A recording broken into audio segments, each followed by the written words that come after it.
Seja muito bem-vinda, seja muito bem-vindo ao meu podcast Caminhos de Cura, lições de um cirurgião oncológico e robótico para mulheres no combate ao câncer. Eu sou o Dr. Alex Brum, eu sou cirurgião robótico em câncer, formado pelo Instituto Nacional de Câncer, e eu faço cirurgias para recuperar meus pacientes, para curar e controlar o câncer, mas acima de tudo, o que eu opero é gente. E o que eu gosto mesmo, de verdade, é ajudar as minhas pacientes a enfrentarem o câncer de uma maneira melhor e recuperarem a sua vida de uma forma melhor. Além de prevenção do câncer, aqui eu também vou falar sobre tratamento e as atitudes e conhecimentos para vivenciar de uma forma melhor esse desafio. Então vamos juntos trilhar um caminho de esperança e de cura. Seja muito bem-vinda, seja muito bem-vindo a esta live. Hoje é uma live especial porque ela é feita para você. É uma live sobre perguntas e respostas.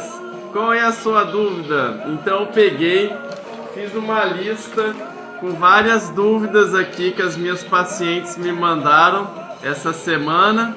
Mas você que está entrando aí pode deixar uma pergunta que eu vou responder aqui na hora para você. Seja bem-vinda.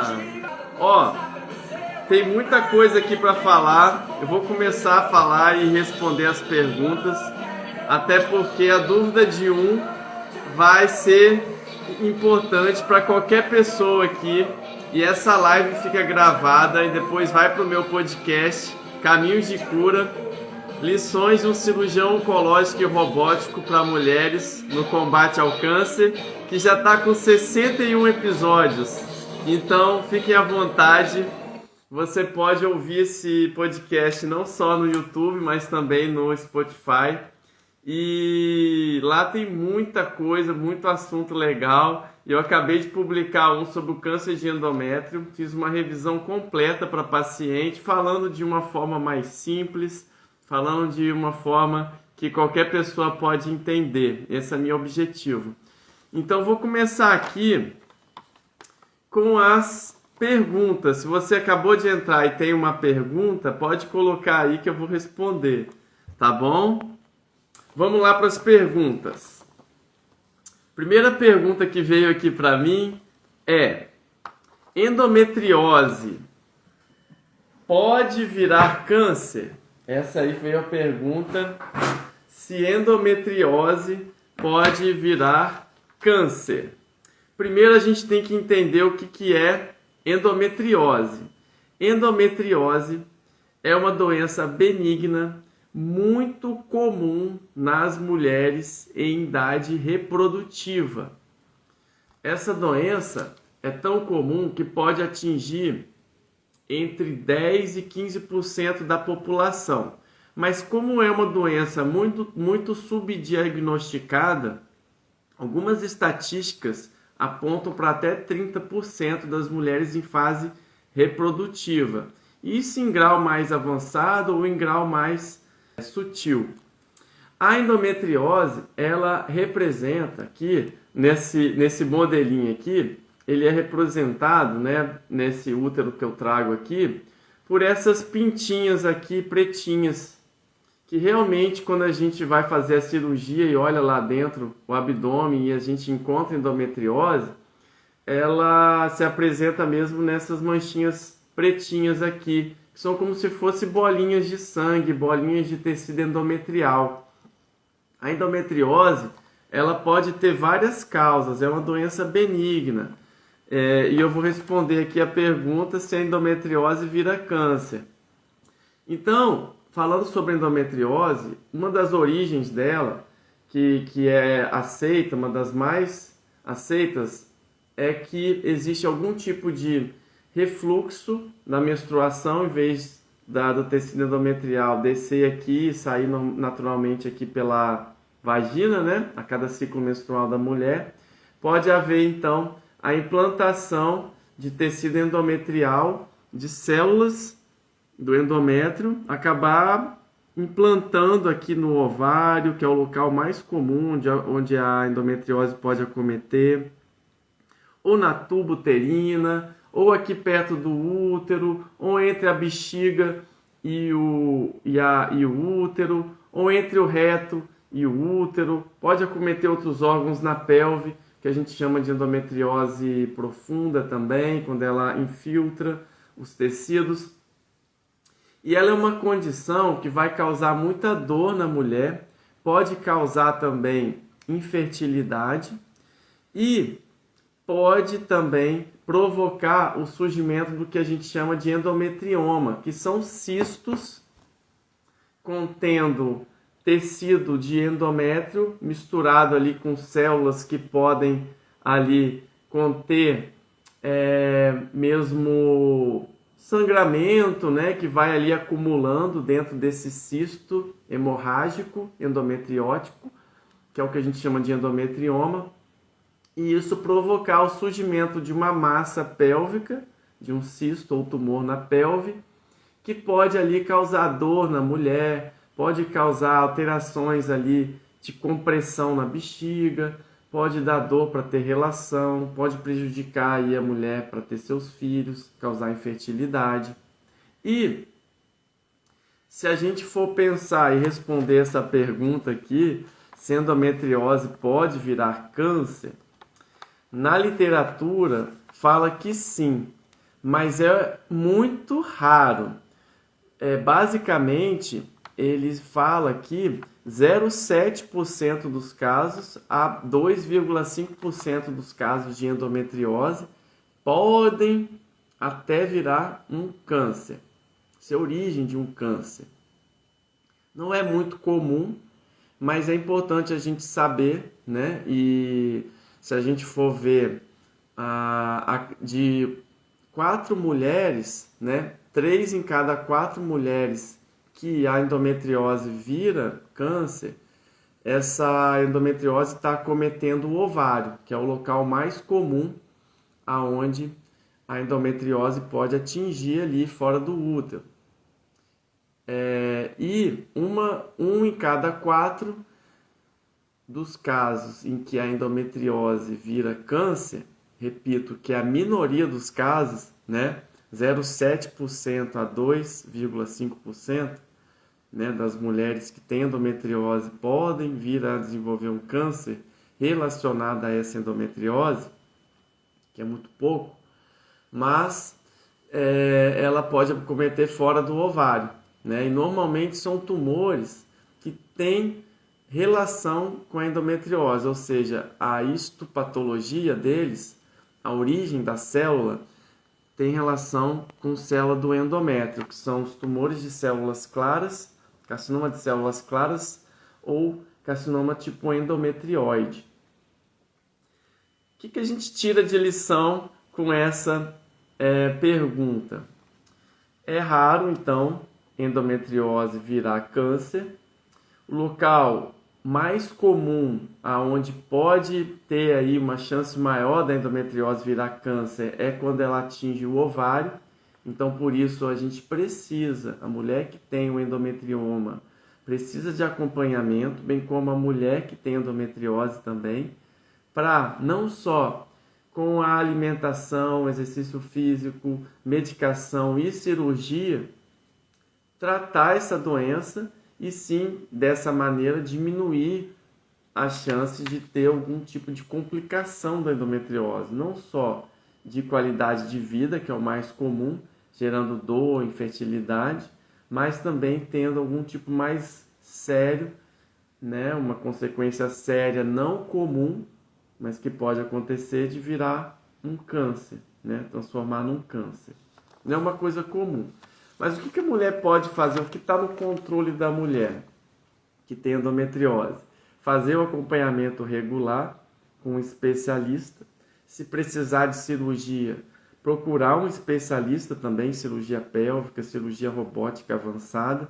Eu, como atuo muito tratando mulheres com câncer há muitos anos, principalmente suspeita de câncer de ovário, câncer de aparelho ginecológico, eu faço cirurgias complexas de endometriose também. E depois que eu comecei a fazer cirurgia robótica, agora ainda mais. Então, por isso que é importante realmente a gente ter aí um acompanhamento especial e quando for fazer cirurgia, procurar um profissional que entende disso.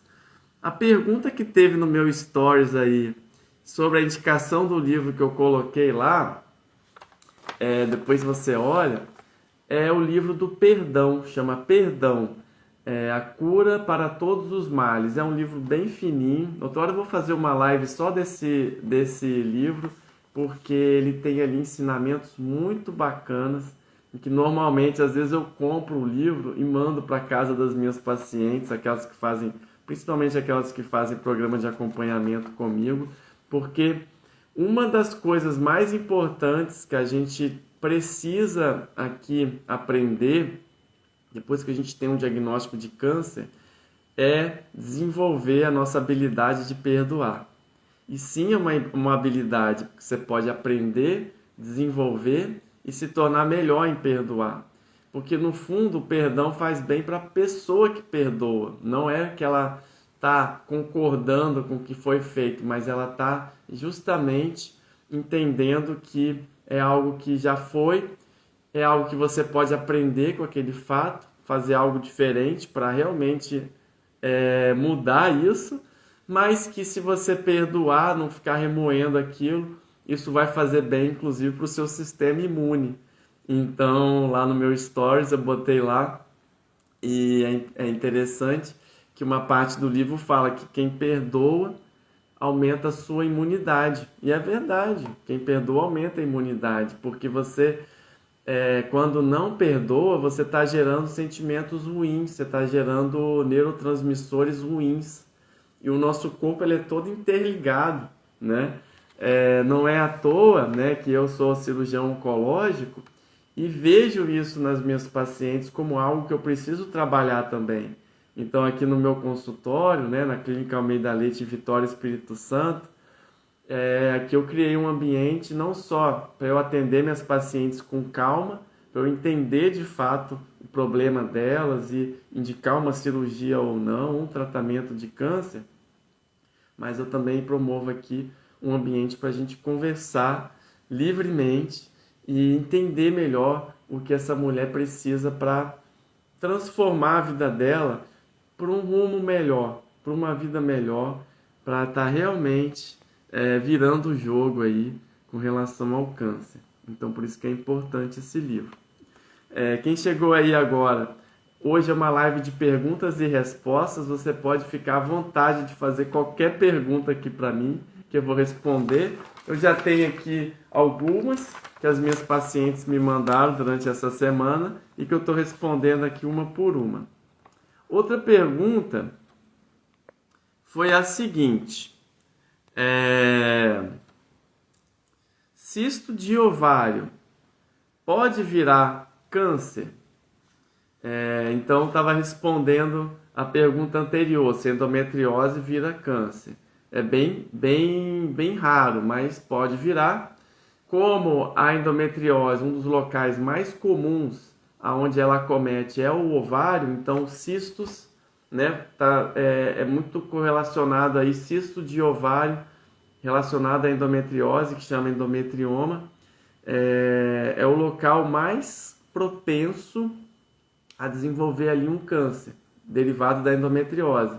Então, por isso que é importante a mulher ter o acompanhamento médico, porque se esse cisto está incomodando, se ele está crescendo ou se ele está alterando a sua composição ou a sua característica, essa paciente tem indicação de cirurgia e a gente vai ter que retirar. Isso é uma forma também de evitar que vire um câncer, por exemplo. Repetindo, é raro uma endometriose virar câncer.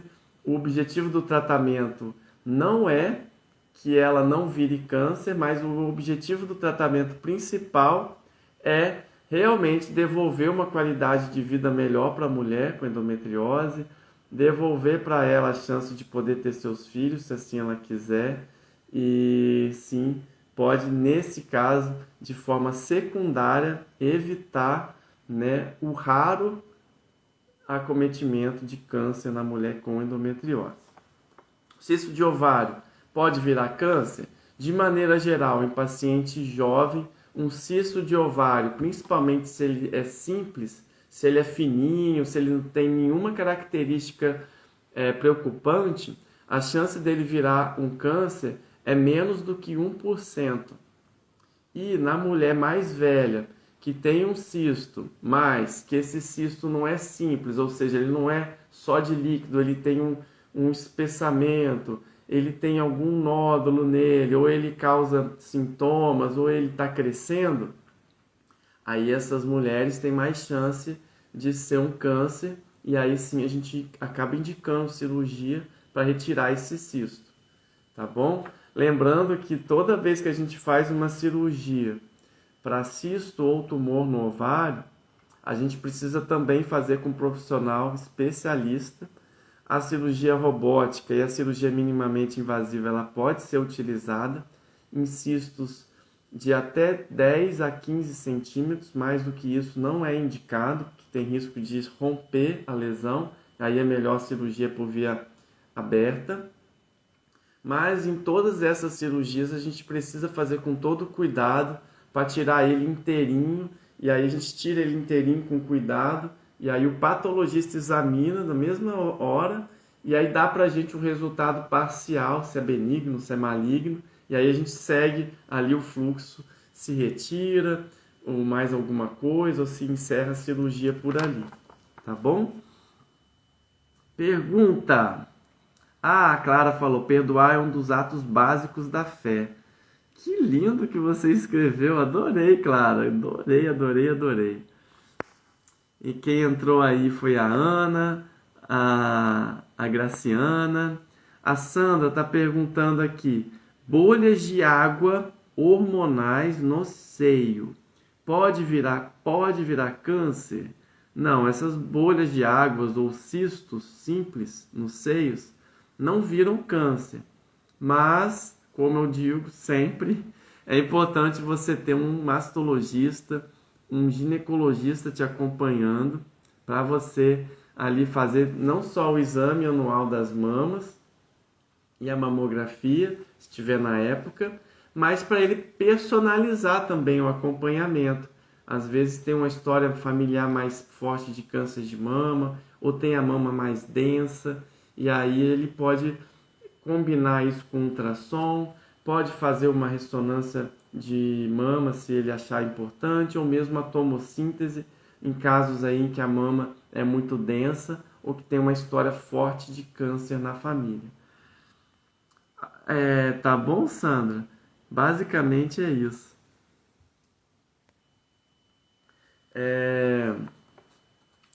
E uma principal forma de evitar o câncer de mama é você cuidar para você fazer atividade física, para você evitar o álcool, para você se alimentar bem, tomar bastante líquido e ingerir muitas fibras. Se alimentar bem é fundamental e evita uma série de tipos de câncer, até porque, nesse caso, você está evitando também a obesidade, que é também um grande fator de risco para câncer de mama. Outra pergunta aqui. O que acontece com a mulher que retira os ovários? Normalmente, a gente vai ter que pensar o seguinte. Em qual condição que essa mulher precisou tirar os ovários? Essa pergunta aqui, ela foi feita no seguinte contexto. Da mulher que tem câncer de mama e que o médico oncologista, principalmente, indica a retirada dos ovários como uma forma de aumentar as chances dessa mulher viver mais, ou ficar curada, ou controlar o câncer por muito tempo. Então, primeira coisa que eu queria falar aqui, de qualquer pessoa que vai fazer uma cirurgia, é ela entender o motivo que ela vai fazer a cirurgia.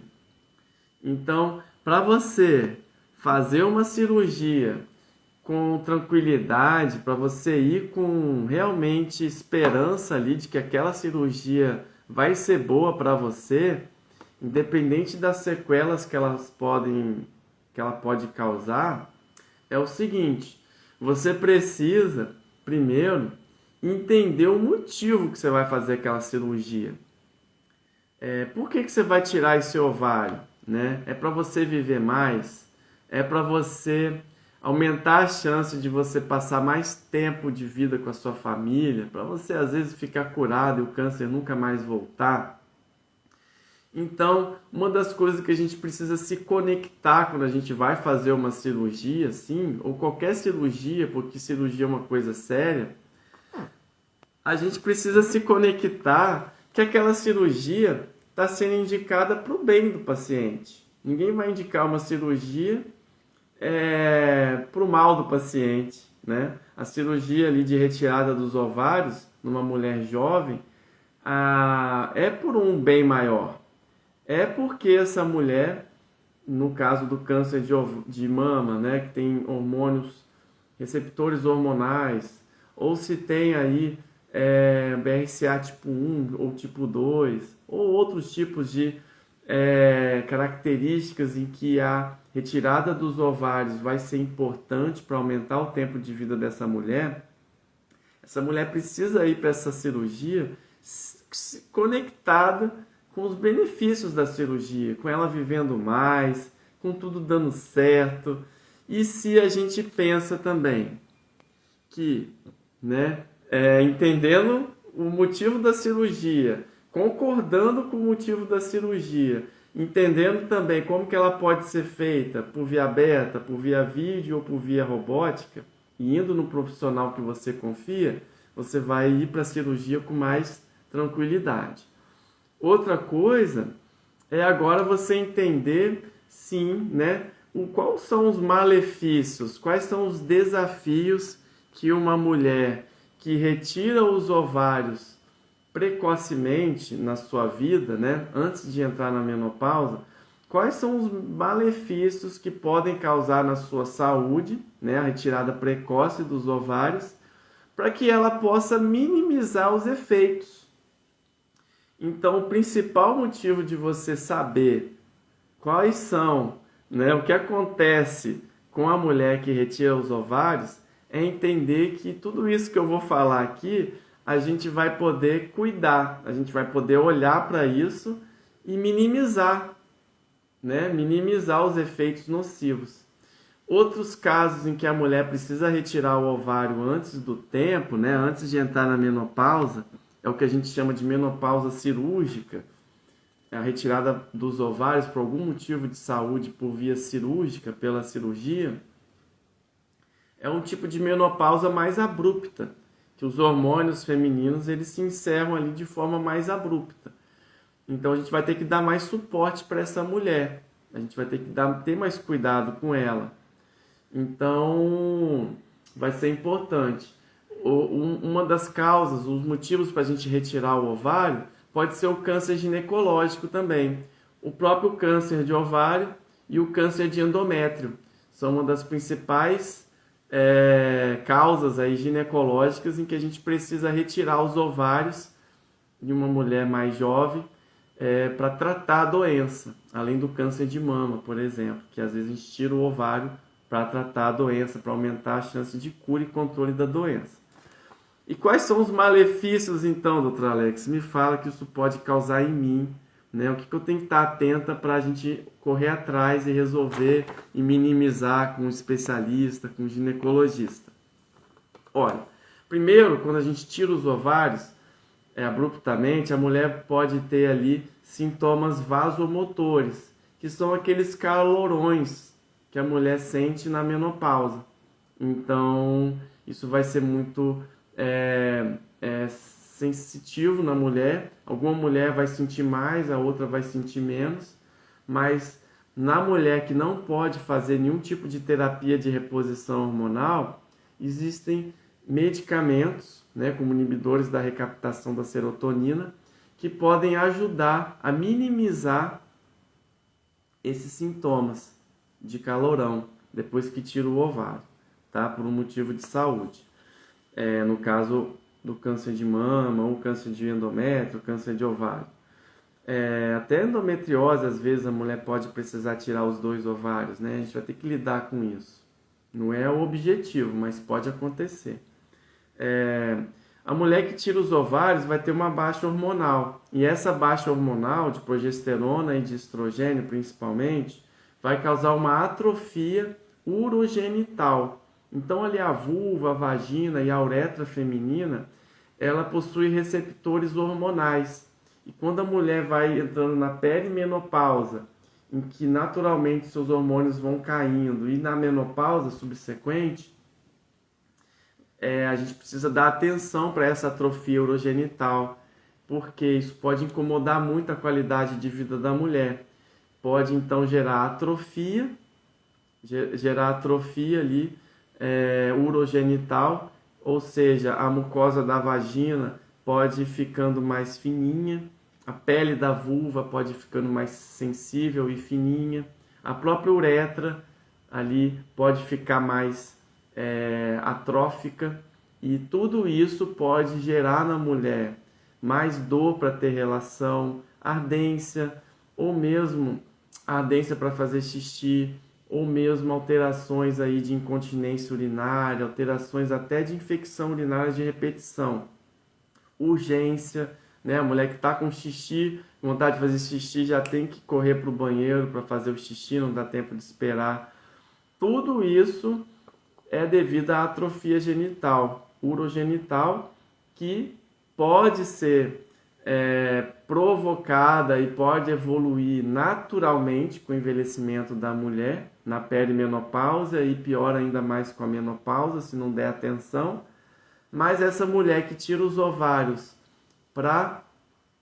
que é o que a gente chama de castração cirúrgica, ou salpingoforectomia cirúrgica, né? Menopausa cirúrgica. Essa mulher vai ter que ter ainda mais atenção, e se ela não pode fazer terapia hormonal, a laser terapia pode ser uma excelente opção para essa mulher, aplicar ali na vagina diretamente. O ginecologista atua nessa área muito bem, principalmente o ginecologista que faz essa parte de menopausa, e aí então vai melhorar isso. Se não cuida, infelizmente a atrofia vai só piorando. Então não é para esperar piorar, é para cuidar desde o início, que assim você vai ter uma qualidade de vida muito melhor, uma qualidade da vida sexual melhor. Você pode também usar lubrificantes, e a própria ginecologista, o profissional fisioterapia pélvica pode te ajudar muito nisso também. Então, como vai ser importante você se cuidar ainda melhor, né? Se cuidar ainda melhor. A terapia hormonal na menopausa é um divisor de águas na qualidade de vida da mulher. É isso mesmo, falou aqui a minha esposa Irlena, endocrinologista top, a melhor endocrinologista que eu conheço, com certeza. Obrigado, amor. Então, né, continuando aqui com a pergunta, o que acontece com a mulher que retira os ovários no contexto aí do câncer, principalmente o câncer de mama, pensando naquela mulher que ainda não entrou na menopausa e precisa tirar os ovários, e pensando também na mulher que numa idade mais jovem teve câncer de endométrio ou câncer de ovário e precisou tirar os ovários. Então essas mulheres que tiram os ovários precocemente, como eu falei, a gente vai ter que dar atenção para os sintomas vasomotores, né? Não necessariamente ela vai poder usar terapia hormonal no início, pode ser que depois, se entrar em critério de cura, pode até poder, né, fazer, em alguns casos de câncer de ovário e endométrio. Mama não, mas endométrio e ovário inicial, alguns podem sim, né? Está sendo cada vez mais estudado e é seguro. Mas a atrofia genital que pode acontecer, mesma coisa. A laser terapia pode ajudar muito para essas mulheres que não podem usar hormônio. Que mais? Doenças cardiovasculares. As mulheres que tiram os ovários precocemente têm mais chance de ter doenças cardiovasculares e mais chances de osteoporose. Como que a gente minimiza isso? Fazendo atividade física, fazendo musculação, que vai ajudar aí na composição dos ossos, vindo na doutora Irlena para ajudar na questão aí da reposição de cálcio, na reposição de vitamina D, por exemplo. Existem outras medicações que podem ser utilizadas para impedir que a osteoporose progrida nessa mulher que faz aí a retirada dos ovários, tá? Doença cardiovascular, mesma coisa. Com exercício físico, com alimentação, tudo isso pode ser minimizado. Esse aumento do risco de doença cardiovascular depois que tira os ovários precocemente, né? Que é a pergunta. Outra coisa é a maior chance que essa mulher que tira os ovários precocemente de desenvolver diabetes do tipo 2. A mulher que entra em menopausa, né, a falência hormonal na mulher, estrogênio e progesterona, também muda um pouquinho a sua constituição física. Ela começa a acumular mais gordura no abdômen. E essa gordura visceral também colabora aí com o surgimento aí da resistência à insulina e o diabetes do tipo 2. Portanto, essa mulher também precisa de uma atenção especial. Então, assim, resumindo, se você vai fazer uma retirada de ovário por um motivo de saúde, por um câncer, como câncer de mama, como câncer de endométrio, como câncer de ovário, por exemplo, ou algum outro câncer que está acometendo o ovário, e você ainda não entrou na menopausa, se conecte com a ideia de que se está fazendo essa cirurgia é porque tem um motivo, e esse motivo é muito importante, é justamente para você viver mais, para você ter o seu tratamento correto, para você desfrutar de mais tempo de qualidade de vida com a sua família. E já que você vai fazer essa cirurgia, entenda que você pode cuidar disso com especialistas e minimizar todos os efeitos que a menopausa precoce cirúrgica pode causar no seu corpo. É isso. Outra pergunta. Lembrando que hoje é uma live de perguntas e respostas e você pode fazer qualquer pergunta aí que eu vou responder. Eu tenho endometriose, mas não posso tirar. A Maria da Silva perguntou. Eu fico à disposição de te ajudar. Se você quiser fazer a pergunta de novo ou botar mais alguns dados aqui para eu te orientar, fique à vontade, tá bom? O mioma, ele vira câncer? Olha, é uma pergunta também muito comum aqui para mim. Mioma é o tipo mais comum de tumor no aparelho reprodutor feminino. E, graças a Deus, é um tipo muito ligado, ele é um tipo de tumor benigno.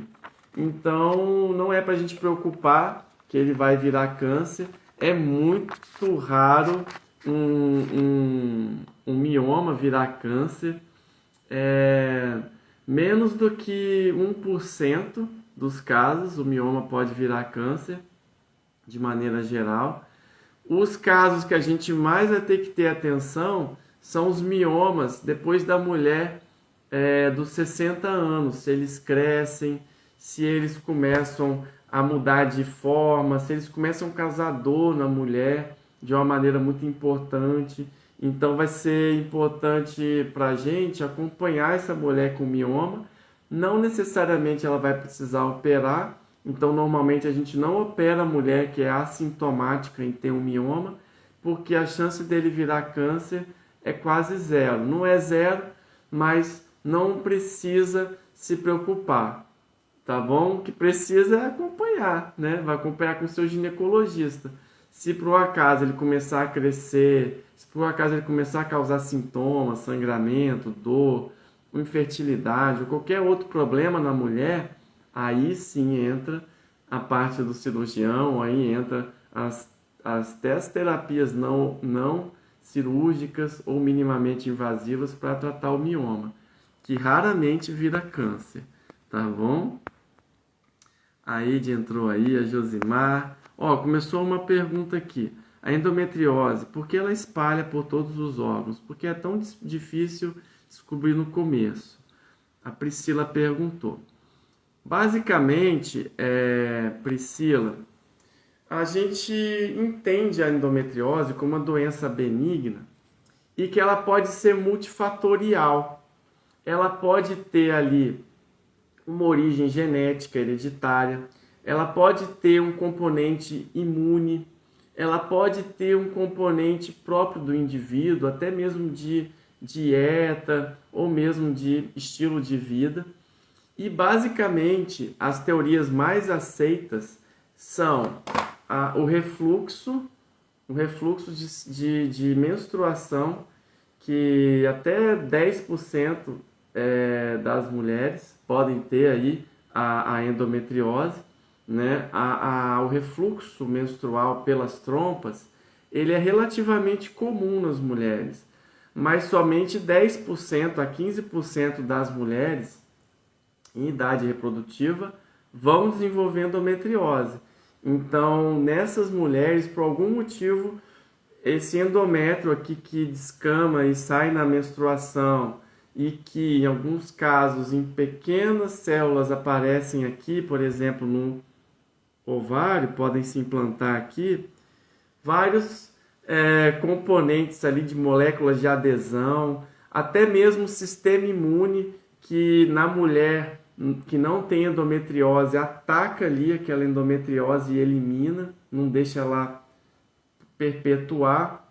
Mas aquelas mulheres que têm endometriose, como eu falei, por várias teorias, algumas delas falam que podem ser até questões embrionárias de má formação ou de células tronco que podem virar endométrio, né, que podem virar tecido de endométrio, que é a mucosa normal que reveste aqui o útero por dentro, né, seria essa rosinha aqui, que de alguma forma na endometriose ela consegue implantar nos órgãos pélvicos. Os órgãos pélvicos são o local mais comum que a endometriose pode atingir, tá bom? E o ovário é um dos principais locais. Se a gente enxerga endometriose no ovário, provavelmente essa mulher tem endometriose em outros locais, tem endometriose profunda em outros locais. Então vai ser importante ela fazer um ultrassom de mapeamento para endometriose, tá?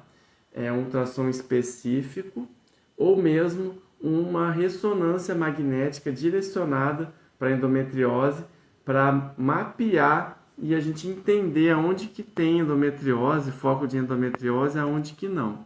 Agora, por que é tão difícil descobrir? É tão difícil descobrir porque uma é que as pessoas, né, as mulheres, existe aí, né, uma mistura aí de sintomas que passam desapercebidos durante anos. Por exemplo, dor para ter na menstruação, né, que é a dismenorreia, que é a dor na menstruação, a mulher que menstrua e sente cólica muito forte, né? Então, ou ela na fase menstrual ali, ela vai ter relação e dói. Ela pode ter na menstruação alteração intestinal, de diarreia ou dor para evacuar, ou mesmo dor para fazer xixi. E isso pode passar desapercebido, ela pode achar que é assim mesmo. Então, até mesmo do ponto de vista da nossa sociedade, né, do ponto de vista educacional, pode ter essa crença de que a menstruação é forte mesmo naquela mulher, que é assim mesmo, que vai passar depois que vai ter filho. Então isso pode atrapalhar da mulher procurar ajuda e aí isso atrasa o diagnóstico. Estudos mostram, até em países desenvolvidos, que em média se demora para fazer o diagnóstico da endometriose entre 7 e 10 anos. É muito tempo, né? Então, para evitar isso, precisa de um médico bastante atento, um ginecologista bastante atento aos sintomas da mulher, misturado aí com alto índice de suspeição. Alto índice de suspeição. O que é isso, doutor Alex? Alto índice de suspeição. É difícil de falar. Alto índice de suspeição. Agora eu falei certo. Alto índice de suspeição é o médico que está atento, que sabe o que é endometriose, né? Por exemplo, no meu caso, né, que eu sou cirurgião oncológico e por muitos anos eu trato mulheres, inclusive faço cirurgias de endometriose e cirurgias por robótica. E como eu trato isso há muitos anos e cuido de mulheres há muitos anos, quando uma mulher está aqui na minha frente e conta uma história para mim, doutor Alex, eu tive dificuldade de ter filhos, ou eu tenho dificuldade de ter filhos, eu tenho muita dor durante a relação, eu quando vou ter relação na época do período menstrual, dói muito, eu quando vou ter a menstruação incha demais a minha barriga. Opa, aqui no Dr. Alex, que conhece a doença, fala, opa, vamos investigar a endometriose. Então tem muito isso também. Então se essa mulher vai num médico de pronto-socorro, ou algum médico que não está ali muito atento, isso vai passando desapercebido, né? Essa mulher recebe medicação para dor, vai para casa e não investiga. É por isso que às vezes demora o diagnóstico de endometriose. Isso é ruim, porque a mulher não trata, né? O problema pode piorar e isso não é bom, né? Tudo que, mesmo sendo a endometriose benigna, se a gente não trata, isso vai causar muitos efeitos danosos para a mulher, né? A mulher pode deixar de trabalhar, atrapalha muito também as questões do trabalho da mulher, né? Às vezes ela falta emprego, né? Então já operei pacientes que não estavam conseguindo trabalhar por causa da endometriose. Ela só foi conseguir trabalhar depois que eu operei essa mulher e ela continuou o tratamento clínico, lógico. A cirurgia não é uma coisa desconectada com o tratamento clínico. O tratamento da endometriose ela é multidisciplinar. Então, por isso que é importante, tá? Quem chegou agora, eu já respondi algumas perguntas, tá? Já respondi se endometriose vira câncer. É muito raro, mas pode virar. Já respondi se o cisto de ovário vira câncer. É ainda mais raro. Já respondi se mioma vira câncer. Mais ainda, mais raro ainda. Já respondi o que acontece com a mulher que retira os ovários. Se você chegou agora e quer saber, vai ficar gravada a pergunta. A resposta, não se preocupa, mas que isso é importante. Agora, outra pergunta que surgiu aqui, que eu preciso responder. Na verdade, essa pergunta surgiu de uma conversa que eu tive essa semana com uma paciente oncológica, uma mulher que trata o câncer de mama há mais de 10 anos, o câncer de mama espalhado, e que, sem querer, né, conversando comigo, falou uma coisa que eu preciso dar atenção e eu preciso aqui ajudar as mulheres e os pacientes meus que chegam aqui com câncer espalhado, que é uma dúvida muito comum. A dúvida é a seguinte: se eu tenho câncer metastático, o meu destino é morrer de câncer? Olha essa pergunta. Então, é uma pergunta realmente difícil até de responder, né? Mas aqui eu vou explicar de uma forma geral um raciocínio, né? Vou repetir a pergunta, tá? Se eu tenho câncer metastático, ou seja, câncer espalhado, o meu destino é morrer de câncer? A resposta principal que eu vou te dizer é que não. Não. Você não é porque você tem câncer que você vai morrer de câncer. A primeira resposta que eu tenho para você é essa. A segunda coisa, que é uma derivação dessa pergunta, é: afinal, do que o câncer pode matar um paciente? Né? Como que o câncer pode matar um paciente? Então, se a gente for pensar, né, no câncer, o que o câncer pode fazer? Ele pode crescer aonde ele nasceu, né, e causar um problema ali. Ele pode se espalhar ou para a corrente sanguínea ou pela corrente linfática.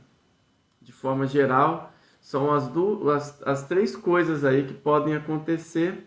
Quarta coisa seria ele se espalhar no abdômen, né? Quando o câncer se espalha no abdômen, no que a gente chama na membrana do abdômen, que é o peritônio, a carcinomatose peritoneal, ele pode se espalhar ali, o câncer. E aí a gente leva essa pergunta: será que da onde que o paciente pode morrer de câncer então? A primeira coisa que eu falo então é que nem todo paciente com câncer metastático vai morrer de câncer. Primeiro que ele pode ficar curado. Então, o que eu queria quebrar aqui é que hoje em dia existe tratamento inclusive para câncer metastático. Por exemplo, vou dar alguns exemplos para ficar mais fácil de entender. Câncer de cólon, de intestino metastático.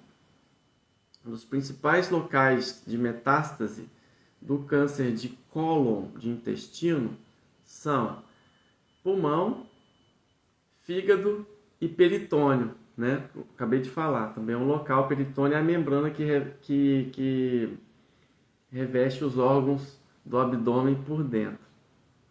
E sim, se o câncer crescer ali, pode causar problema. Então, do que o câncer pode matar uma pessoa? O câncer, ele promove na pessoa, quando ele vai progredindo, um desequilíbrio no sistema do corpo, nos sistemas. Então, mesmo ele não estando ali no coração, ele desequilibra o sistema cardíaco. Mesmo ele não estando, às vezes, no pulmão, ele pode desequilibrar a respiração. Mesmo ele não estando no rim, ele pode, de alguma forma, prejudicar o funcionamento do rim. Mesmo ele não estando, às vezes, diretamente no fígado, ele pode prejudicar o funcionamento do fígado. Ele pode prejudicar alguma função cerebral muito importante, da respiração, de algum ponto ele está ali. Então, eu quero dizer que não é porque o câncer está espalhado que a pessoa vai morrer. Por quê? Ele pode estar espalhado de uma forma que o corpo se mantém em equilíbrio, que a gente consiga, ou ele não sinta nada, não sinta dor, não sinta nada, ou se ele sente alguma coisa, a gente consegue com tratamento, ou com quimioterapia, com imunoterapia, com drogas-alvo, com hormonioterapia, com radioterapia, com cirurgia, com todo o arsenal de tratamento oncológico, ou eliminar o câncer ou estagnar ele, a ponto do paciente entrar em equilíbrio novamente. E ele pode então conviver com esse problema, se ele não fica curado, por muitos anos, porque ele está em equilíbrio. Aquele corpo, o corpo dele não está sendo tão prejudicado assim nas suas funções vitais pelo câncer. Então ele não vai morrer do câncer. Então, pode morrer de outra coisa? Pode, porque afinal todos nós vamos morrer, né?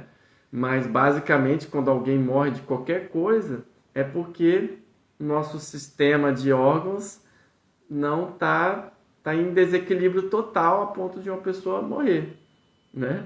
E para quem acredita na vontade de Deus, nos planos de Deus para a gente pode acreditar também que a nossa vida não tem fim, que a vida não tem fim. e que na sua fé aí, né, na minha fé, ou na sua fé da forma que for, ela pode continuar, né? Isso depende muito da nossa fé, mas eu quero compartilhar aqui que eu acredito muito nisso, tá? E uma paciente minha me falou uma coisa muito legal, né? Então, respondendo a pergunta aqui, antes de falar da coisa muito legal que a minha paciente falou, é possível reverter uma metástase? Então é possível, né? Por exemplo, eu sou cirurgião oncológico, sou especialista pelo Instituto Nacional de Câncer. Lá eu aprendi que o câncer metastático tem cura, tem tratamento, pode ter controle. Realmente, em alguns casos, a gente não vai conseguir reverter, e aí ele vai causar esse desbalanço que eu expliquei aí, até culminar na morte, infelizmente. Mas o principal que a gente precisa é dar apoio para esse paciente, é dar positividade, é fazer ele entender que enquanto ele está vivo, né, tem alguém cuidando dele, tem sua família, tem um motivo que faz ele viver. E sim, se ele está sendo ali apoiado pelos seus médicos, pela equipe toda, ele vai viver com mais segurança, com mais tranquilidade, até quando Deus quiser, né? Então, é possível reverter uma metástase? Então, eu sou cirurgião oncológico. Eu faço cirurgias tanto do aparelho gastrointestinal, como também do aparelho reprodutor feminino. Faço cirurgias de câncer de pele, melanoma, que é um tipo de câncer de pele bastante agressivo, que também pode surgir já com metástase e que tem cura. Eu tenho pacientes curados do melanoma, que quando eu operei, há mais de 5 anos atrás, o câncer estava espalhado e hoje não tem câncer em lugar nenhum, né? Uma somatória de tratamentos junto com o corpo da pessoa, a própria imunidade da pessoa combate o câncer.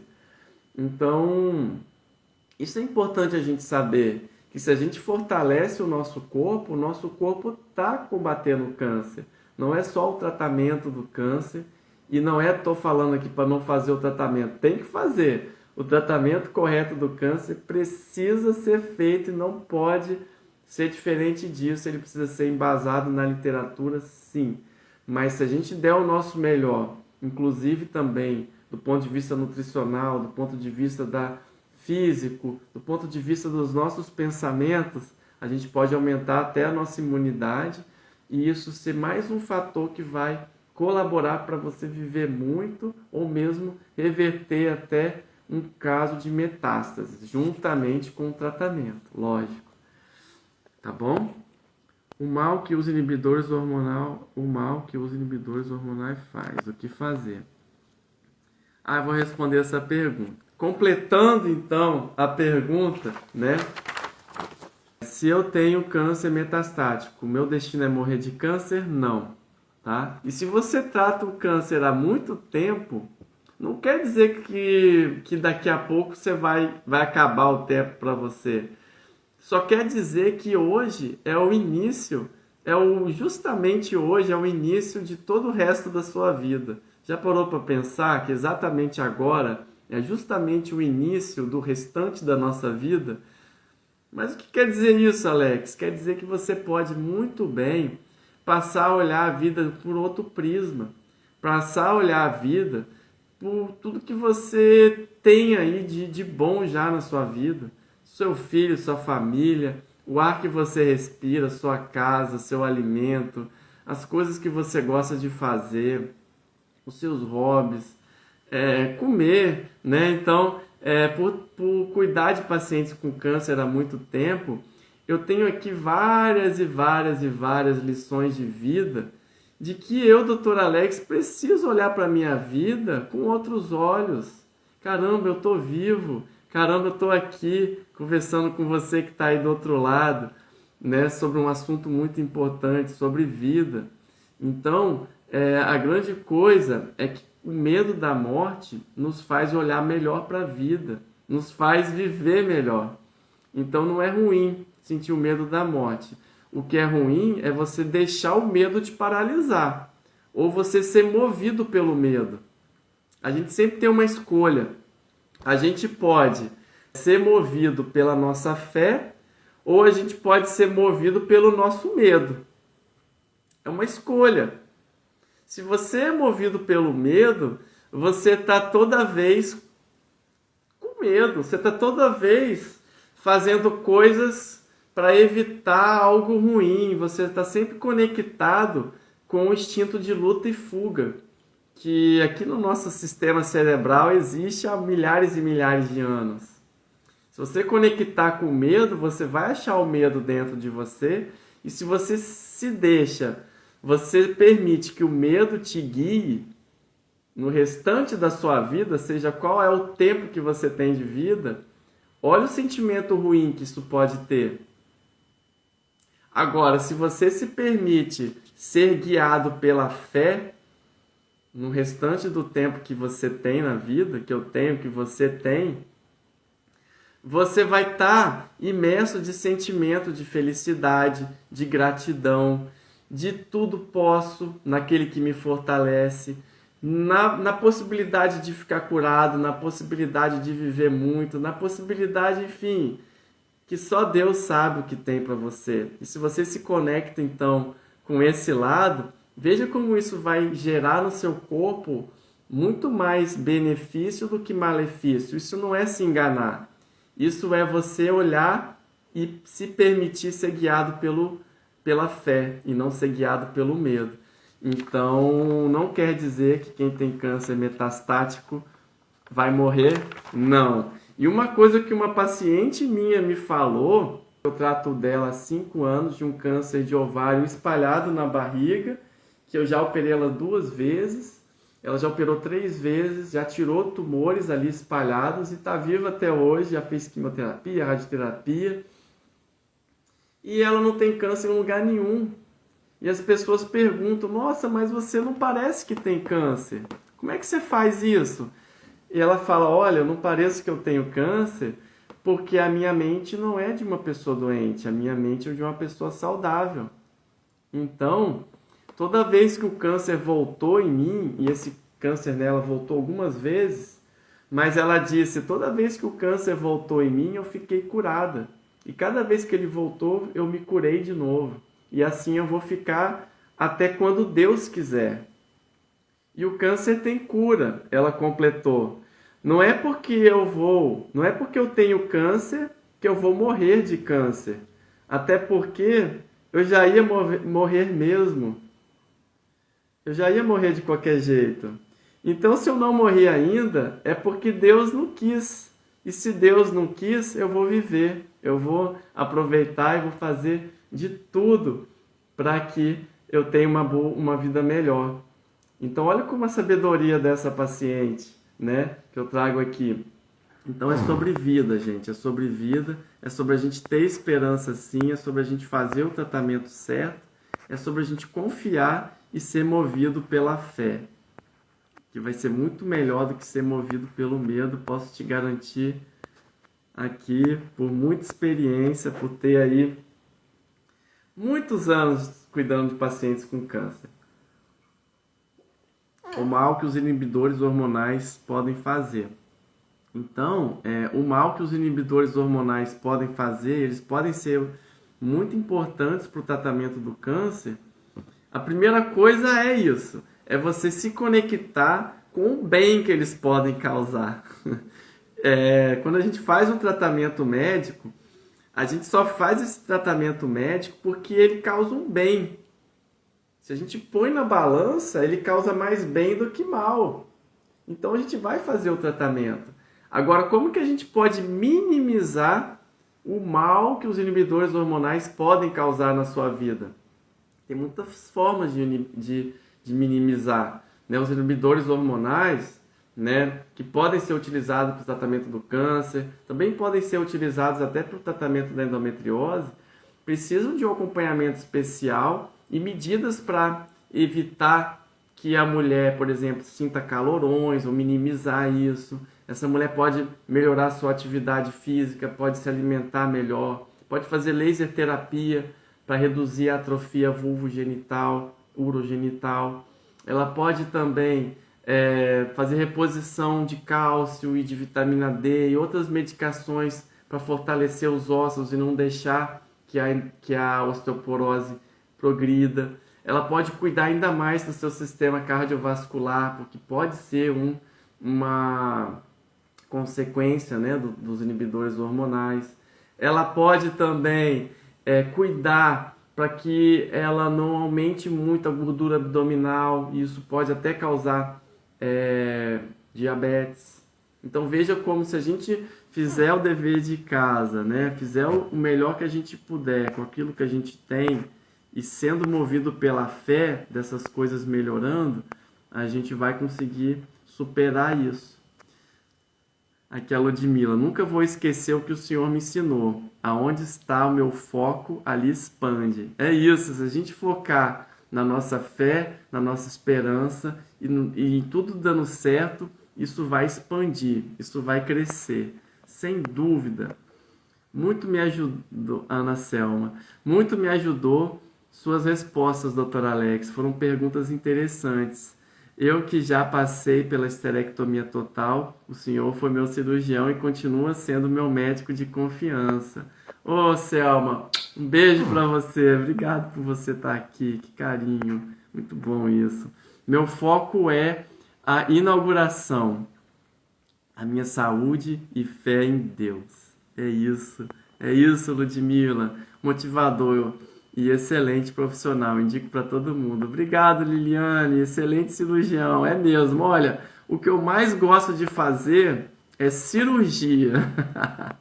Eu amo fazer cirurgia. O câncer pode trazer mudanças na vida de uma pessoa, tanto no que diz respeito à saúde mental, quanto à forma de viver. Com certeza, se essa pessoa tiver a boa orientação e procurar ajuda, ela vai procurar uma forma de viver muito melhor, e isso é importante demais. O meu foco é a minha cura, é a fé em Deus. Amém, Ludmila? Gratidão sempre ao Senhor, claro. Obrigado, gratidão, doutor Alex. Obrigado, Liliane. Obrigado. Boa noite. Tudo bem, Maria Luísa? Olha, essa foi uma live de perguntas e respostas. Eu queria, assim, agradecer todas as perguntas, agradecer a todos que tiveram aqui presentes. Não consegui responder todas as perguntas, mas eu vou anotar para uma próxima ocasião. Você que está aí e tem dúvidas, pode mandar um direct para mim ou deixar lá para mim no meu stories que eu deixei, que eu programo uma próxima live de perguntas e respostas e vou te perguntar. Ou se você tem a dúvida e quer perguntar direto para mim ou vir aqui no meu consultório se consultar comigo, também não é algo que é muito difícil não, muito fácil.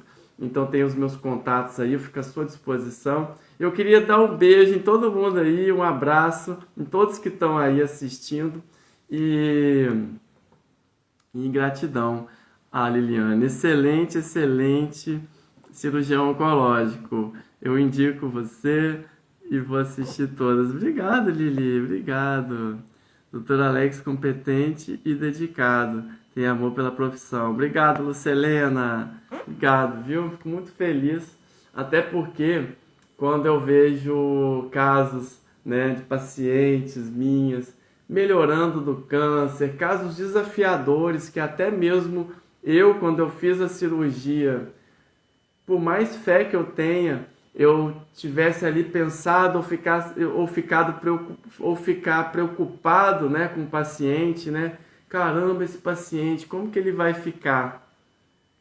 E uma coisa que acontece muito comigo, que já aconteceu várias e várias vezes comigo durante todos esses anos que eu trato pacientes com câncer. Olha, eu entrei no Instituto Nacional de Câncer em 2008 para fazer cirurgia oncológica, né, pela primeira vez. E já fiz cirurgias muito difíceis, muito desafiadoras e muito complexas. Cirurgias demoradas de verdade. E pacientes graves e tudo mais. E às vezes quando eu saio de uma cirurgia preocupado com uma paciente, às vezes ali acompanhando um paciente numa internação, é muito comum eu me deparar, ou a vida, ou Deus, né, para quem acredita, eu acredito em Deus, Deus me dá uma mensagem.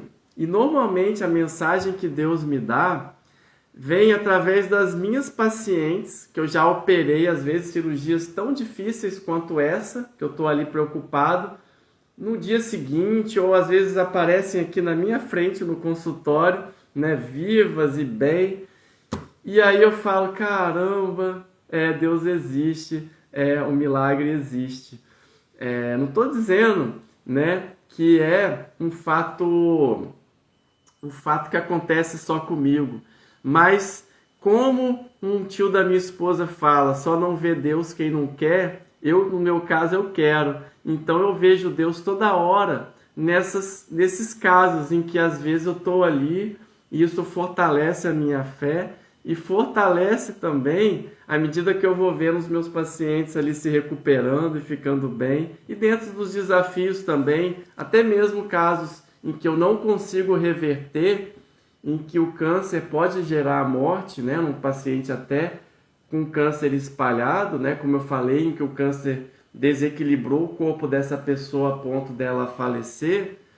Mas nesse caso aí, o amor do médico, o amor da família cresce, porque é nesse momento em que nossa fé, nossa esperança e nosso amor, a profissão, vai transformar esse momento desafiador em algo edificante, em algo até que a gente possa ali de alguma forma dar o nosso melhor, e mesmo na tristeza, no luto, compreender que fez parte da nossa vida e que nos ensinou alguma coisa e que aquele paciente querido vai permanecer no nosso coração para o resto da vida. É assim que eu penso.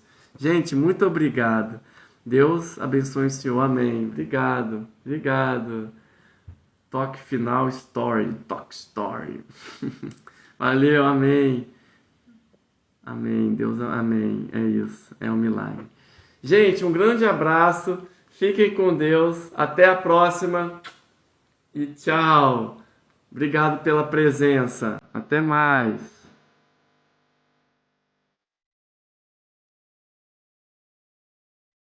E agora eu quero te agradecer por ouvir o meu episódio e eu quero te fazer 3 pedidos. Primeiro é deixar seu comentário aqui embaixo dizendo como esse episódio te ajudou ou outros episódios estão te ajudando.